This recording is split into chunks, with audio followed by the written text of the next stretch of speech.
Hype. This token right now is outperforming Bitcoin, Solana, Sui, ETH, and it's probably likely to continue to outperform because it's just doing things so damn well. So in this video, we're going to go over what is Hyperliquid, what is a token, how did it start, how did they make people worth hundreds of thousands of dollars from the airdrop alone, and then the value of you actually getting in right now with the token being around $40. So let's dive in. Before we go any further, nothing is financial advice. We have done our research. Watch this to the end. There's just so much research in here, which makes the conviction a lot easier. You may have seen on Twitter, people talking about get 100 hype and stake it. You've been told, and then they remind you a month later when hype goes up. But this video actually complements all those bull posting tweets because it tells you why this is so damn amazing. So let's dive in. So this is a DEX that looks like a sex, okay? There's not a lot of competition out there in terms of performance. There is competition from many other elements, Jupiter, Flash Trade, Drift, Zeta Markets rebounded to Bullet, Fogo Chain. Fogo Chain and Bullet may be actual contenders. We'll have to wait and see. But this is what we can do over here. We can do perps, so leverage, and we can do spot as well. And they list a lot of different tokens. And it's done on an Ethereum virtual machine. Official Twitter is here. Give them a follow, Hyperliquid X. They did have, they also have another one for their foundation, but it was breached recently and all the posts were deleted. So I wouldn't worry about that one for now. Official website is hyperfoundation.org. What I want to point out here is no investors, no paid market makers, no fees to any company. No investors, we'll cover this a little bit later, but I mean, the people that, they didn't get any VC vesting, so VC investing. So what they did instead is they just bootstrapped it with their own funds. But it's got all the right things going with it. If we have a quick look at the Explorer, you can see it's a fast performant blockchain with all these transactions just going through like crazy. And this is not completely accurate. All the links will be below because it doesn't include all the other DEXs or sexes. But you can clearly see that Binance, the vast majority, then Bybit, the other number one and number two, and then Hyperliquid. OKX is also quite big. A couple others are Bitfinex. I'm unsure how they do when compared to this, but the top two and Hyperliquid is certainly a threat to them. Some people are saying that the reason why, like the people on Hyperliquid that have been trading, like James Wynn, that basically put a portfolio up to $100 million and then just shot it down again, was because people like Binance and Bybit, whales and founders and VCs and whatnot were just hunting their losses, hunting their stop losses in order to pull attention back to these platforms. The thing with these platforms is the only people that knows on Binance and Bybit who has an order on are the actual exchanges. No, it's not public. Now, one massive reason why this was such a crazy amount of success was the airdrop. The airdrop was massive. I didn't get anything. I didn't use it at all. I was silly. This was the largest airdrop. Hyperliquid average airdrop of 28,500 per person. Hype popularity brings in a new gold rush. And this was like, if you held it, now it's $40.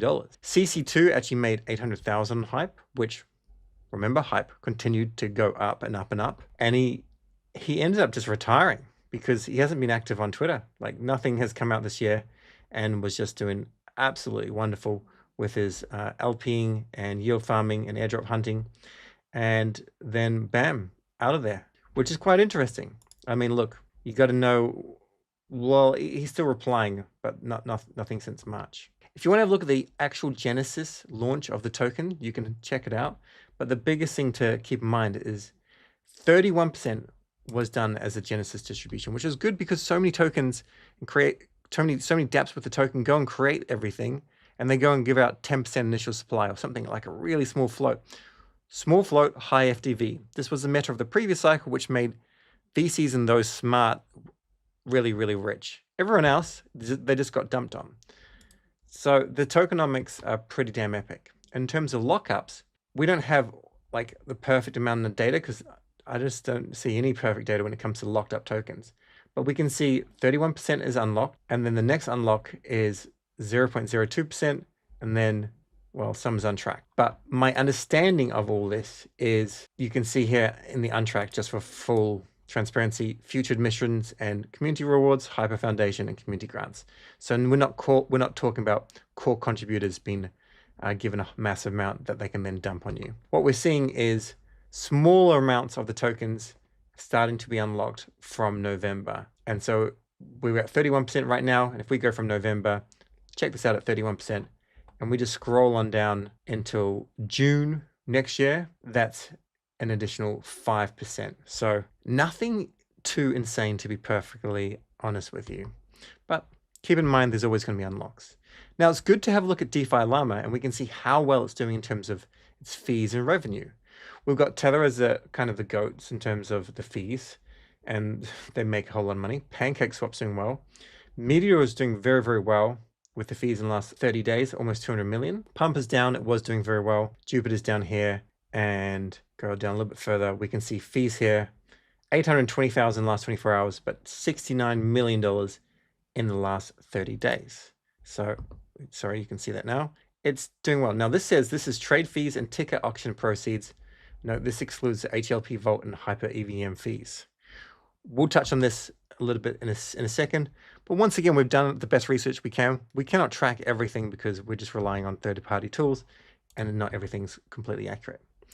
Now, in terms of the team, I think a lot of people already know who the team is because this project's been building for a few years. But this is the doc with the team, and there aren't too many people worth following, but Jeff probably is, Jeff.hl. Hyperliquid X, building a pretty good layer 1. And then this person is also building, but they have no posts. This one here, they have some posts. And this is very important because I just want to refer to this just now. So we're going to cover this more in the second video, but the Hyperliquid blockchain is composed of Hypercore and the HyperEVM. Hypercore is the perp stacks, which I just showed you. HyperEVM is, equivalent of like Base chain or Binance chain, something like that. Focus today is on Hypercore.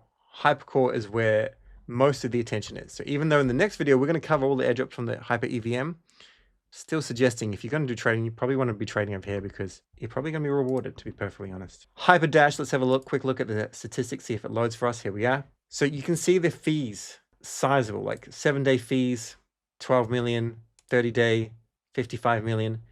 Most of the fees go to the assistance fund, which is protocol fund that receives a portion of trading fees and is to buy back the hype tokens. This is why the token goes up as well. It's like this beautiful loop. Doesn't go on forever necessarily, but it's going on right now, and that's why we're covering it. Then we've got a small amount of fees which go to the HLP protocol vault, which we'll cover, and they do market making. This has like a yield of around 10%, nothing too crazy. Back to DeFi Llama so we can have a look at the revenue. This is where they're doing better. This is percentage of swap fees going to treasury and or token holders. Once again, don't have all the details, but you can see like it's number 9 out of everything. As an example, having a look at something like Meteor, which we covered before, their revenue is far smaller because yes, it's producing a whole lot of fees. Sorry, let's bring this up so you can see it. Yes, it's producing a whole lot of fees, but most of the fees go to the LPs, but they're still doing pretty damn well. And Meteor is damn good as well. Now, in terms of the actual EVM and its TPS and all that sort of stuff, it is cheap, but it's not like crazy cheap. And you can see this is what it is here. When you're using the EVM, you actually pay with gas using Hype. And the block time, we'll give it a refresh to make sure it hasn't changed, but it's an average of a second. So it's not actually super fast. And transactions, very little attention is happening over there right now on the EVM, which is potentially why the second video to watch should be worthwhile because you're early. Now, one thing that has been said is max of TPS of 200,000 and block time of 0.07. This is not what we're seeing right now. So just to keep that in mind, that's not what it is. And it's not this either. But what it is it's going faster and faster, or at least it's getting a lot of more users as well. Now, when you have stake or when you want to stake, I suggest having a search for Nansen because maybe there's some sort of airdrop in the future with that. There it is there. Nansen and Hypercollective, going and staking with them. This is a blockchain that you can stake with. And when you stake with them, you can do it all from within this, which we can do a tutorial on. You can enter into your portfolio, you can go into your staking. It's all done from this. It's far more like a Binance kind of centralized exchange appeal, which is very appealing to people. It's far easier to learn than the whole on-chain everything. They do have a points program, which my expectation is will get you another airdrop. It will not be as big as a Genesis allocation because, that dropped at $1, $2, or even, essentially valueless, and it just climbed up and now it's $40, but it's probably still going to be worth your time. Providing you're a profitable trader as well. You don't want to trade for the sake of losing money. So it doesn't matter how many points you think you have, you cannot visually see them right here, but they have a points program. Now, when you're actually going to stake your tokens, you have to be aware there is an unstaking time. So when you first stake, it's a 1-day lockup, and then you can unstake. And if you, during this delegation period, you've got 1 day, and then if you want to unstake, it's a 7-day unstaking queue. Then you can transfer your hype from your staking balance to your spot balance if you want to sell it. Of course, I hope you know how to hedge. If hype goes up to $60 and you think, well, this is where I want to take profits, if you have some more capital, you can just go and put a short position on, initiate the unstake, and then just make sure you don't get liquidated. And then you'll be delta neutral. And yeah, if the price goes down, well, you still made money. If the price goes up, you still got $60 per token, but that's pretty obvious. You want to learn more about the staking aspects, you can read through this. I don't think anyone will, but let you know that it is in fact possible. Now, one thing is, and I don't think this is going to be you unless you've got a lot of hype, but Hype Stakers receives an Anime airdrop as part of their TG. I don't think Anime did very well, unfortunately. And maybe in the future, there'll be more going to these Hype Stakers in order to try and attract attention. Maybe that will happen. Who knows? Now, when you have a look into your portfolio page, you can see your funding rate, your P&L, all your positions, everything, the volume as well. So it's very, very easy to see. Like, it's not a complex thing.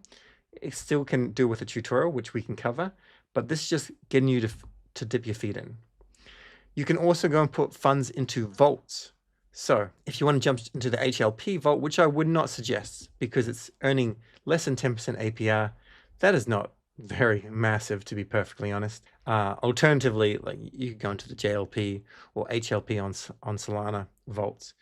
You can see you can also go into other people's vaults, which is really, really cool. Like if Sifu's going to keep on doing well, you can go and deposit in here, deposit some money. We've got maximum of $3, and it's a lockup of 1 day. And then they earn a fee, and the vault, it shows the vault performance. They earn a fee, 10%, and then you can also withdraw if they are profitable. So it's very cool to have these sort of things. You can basically back a trader.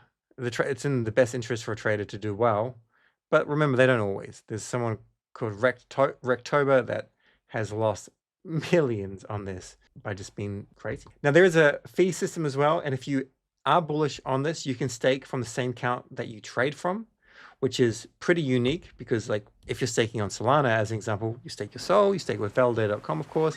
This would typically be on a ledger, and if it's on a ledger, you wouldn't trade with it. You'd normally use like a different account.